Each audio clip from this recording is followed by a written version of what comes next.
최상병 순직 사건에 대한 수사 외압을 한 것으로 그 의혹을 사고 있는 윤석열이 직권남용죄 적용에 대해서 한층 더 가까워졌다는 소식이 전해지지 않았습니까? 최근에 공수처가 이 박정훈 전 해병대 수사단장의 보직 해임을 지시한 이중섭 당시 국방부 장관에게 이제 그 직권남용죄를 적용할 수 있는가 이 여부를 검토 중이라고 하죠. 그 한겨레 단독 보도를 통해서 확인이 됐는데, 자, 여기서 중요한 것은 이중섭에 대해 직권남용죄 적용이 가능하다면 박정훈 단장의 보직 해임 전후로 해서 윤석열이 이중섭과 통화를 했던 사실을 두고 봤을 때 윤석열이 보직 해임과 입건에 대한 직접 지시가 있었다라고 한다면 윤석열에게 인사권 남용, 직권남용에 대한 책임을 물을 수 있다라는 거죠. 아시다시피 이 보직 해임 통보를 했던 날, 그러니까 낮 12시 7분, 12시 43분, 그리고 12시 57분에 통화를 했던 기록, 그리고 박정훈 단장의 보직 해임 심의위가 열렸던 날에도 아침 7시 55분, 그렇게 두 사람이 통화한 기록들이 명확하죠. 타이밍도 그렇고요. 심지어 이에 대해서 어떤 통화를 나눴는지 이것도 명확한 해명을 내놓지 못하고 있는 상황이기도 한 점이 이러한 의혹을 증폭시키고 있는 거고요. 만약에 이런 윤석열의 직접적인 어떤 지시로 보여지는 정황에 따라 이게 사실로 밝혀지게 된다면 2013년 8월에 그 박근혜 정권 당시에 동일하게 그때 사건과 또 비슷하게 적용이 되는 범죄가 성립이 되기도 합니다. 박근혜가 유진용 당시 문체부 장관을 청와대 집무실로 불러 들여다가는 야, 이 국장, 이 과장 이거 문제가 있어, 나쁜 사람이라고 하더라 라고 하면서 경질성 어떤 인사 지시를 했고, 곧바로 다음날 경질이 되었던 사건 기억하실 거예요.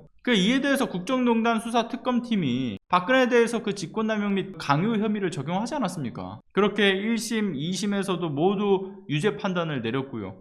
대법원에 이르러서는 강요죄는 무죄가 되었다라고는 하지만 직권남용죄의 경우에는 대법원까지도 인정을 받았죠. 그런데 여기서 정말 중요한 거는 뭐냐면 당시 직권남용과 강요 혐의를 적용했던 특검팀에 누가 있었습니까? 바로 윤석열이잖아요. 그런 윤석열이 자신이 행하고 있는 것이 직권남용에 있다는 사실을 그 누구보다 잘 인지하고 있었을 만큼 그가 직접적으로 개입한 의혹이 사실이라고 한다면 이건 빼도 박도 못하는 거죠. 뿐만 아니라 통상 보직해임의 절차는 보직해임 심의위의 의결이 필요한데 이 의결을 거르고서 그 이후에 의결을 하는 후순위 절차로 미룰 수 있는 예외적 상황이 있다고 한다면 중대한 군 기강 문란이나 도덕적 결함 때문에 즉시적으로 해임이 필요할 경우, 그러한 경우에만 후순위로 의결 절차가 잠시 밀려나죠. 그런데 박정훈 대령이 우선 해임할 명분이 마땅치 않지 않습니까? 어디에 있어요 그게? 그리고 앞서 말씀드린 것처럼 해임의 과정에 윤석열의 개인 휴대전화를 통한 여러 통화 기록들이 참 공교롭게도 맞아떨어지는 것이고요. 매번 느끼는 거지만 윤석열은 자신이 수사했던 사람을 정부 요직에 기용을 하고 다른 것도 아닌 자신이 수사했던 사건과 자신이 수사했던 사람이 했던 방식을 차용해서 국정을 운영하는 모습을 자주 목격할 수가 있는데, 문제는 위법적이거나 도덕적 결함이 있다는 것을 인지하고 있음에도 이걸 멈출 생각이 없다. 이것이 가장 심각한 일이지 않습니까? 자신이 수사를 해왔던 이들에게서 무엇을 어떻게, 어디서, 뭘 해먹어야 될지를 배웠으니, 그러니까 역대 보수 정권의 단점을 모으고 모은 총 집약체가 되었다는 비판이 쏟아지는 거죠. 심지어는 그것이 젊은 군인의 이 비극적 죽음에 대해서도 누군가의 구명 로비를 통해 본인이 직접 나선 것은 아닌지 싶은 이 의혹에 부당한 개입 방식 또한 자신이 해왔던 수사에 맞닿아 있기 때문에 이건